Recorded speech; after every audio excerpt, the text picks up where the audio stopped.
پیام صبح۔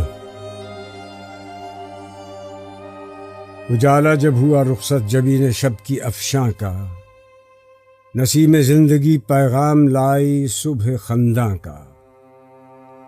جگایا بلبل رنگی نوا کو آشیانے میں، کنارے کھیت کے شانہ ہلایا اس نے دہقاں کا۔ طلسم ظلمت شب سورہ والنور سے توڑا، اندھیرے میں اڑایا تاج زر شمع شبستاں کا۔ پڑھا خوابید گانے دیر پر افسون بیداری، برہمن کو دیا پیغام خورشید درخشاں کا۔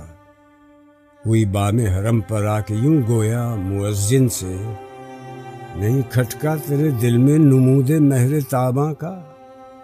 پکاری اس طرح دیوار گلشن پر کھڑے ہو کر، چٹک او غنچہ گل، تو مؤذن ہے گلستاں کا۔ دیا یہ حکم صحرا میں، چلو اے قافلے والو، چمکنے کو ہے جگنو بن کے ہر ذرہ بیاباں کا۔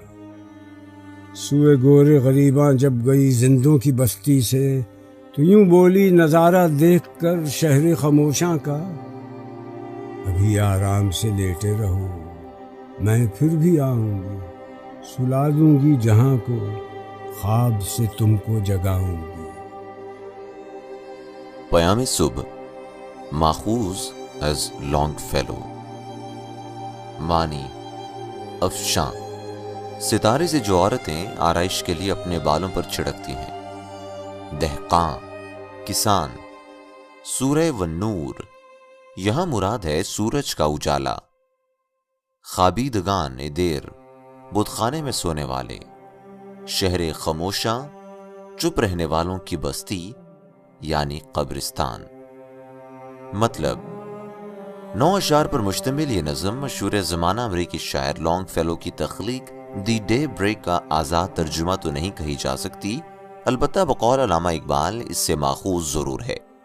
اس نظم میں اقبال نے جس نوع کی امیجری کی ہے اور فطرت نگاری سے کام لیا ہے، وہ ان کے فن پر مکمل گرفت اور قادر الکلامی کی دلیل ہے۔ اقبال کہتے ہیں کہ جب آسمان پر ستارے ڈوب گئے اور شب کا اختتام ہوا تو ہستی کھلتی زندگی پیغام سحر لے کر نمودار ہو گئی، یعنی صبح اپنے اجالے کے ساتھ وارد ہو گئی اور اپنے عمل میں اس طرح مصروف ہوئی کہ بلبل جو اپنے گھونسلے میں محو استراحت ہوئی، پہلے اسے جگایا، اس کے بعد کسان جو کھیت کے کنارے پر محو خواب تھا اسے بھی بیدار کر دیا۔ یوں لگتا تھا جیسے اس نے سورہ والنور کی قوت سے ظلمت شب کا طلسم توڑ ڈالا اور عشرت گاہوں میں روشن ہونے والی شمعوں کو بھی بجھا دیا۔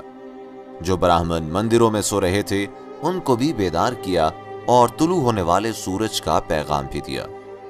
دوسری جانب اس نے مؤذن سے مسجد میں پہنچ کر یوں مکالمہ کیا کہ سورج نکلنے کے بعد نہ اذان کا وقت باقی رہے گا نہ ہی نماز کا، اس لیے بیدار ہو کر اذان بھی دے اور نماز بھی ادا کر۔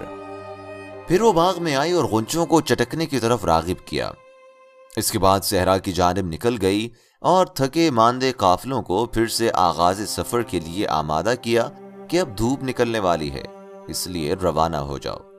اس کے بعد وہ قبرستان میں جا پہنچی تو وہاں سناٹے کو دیکھ کر اہل قبور سے یوں گویا ہوئی کہ ابھی تم آرام سے لیٹے رہو کہ میں بعد میں پھر یہاں آؤں گی اور زمانے بھر کو بیدار کرنے کے بعد تمہاری بیداری کا اہتمام کروں گی۔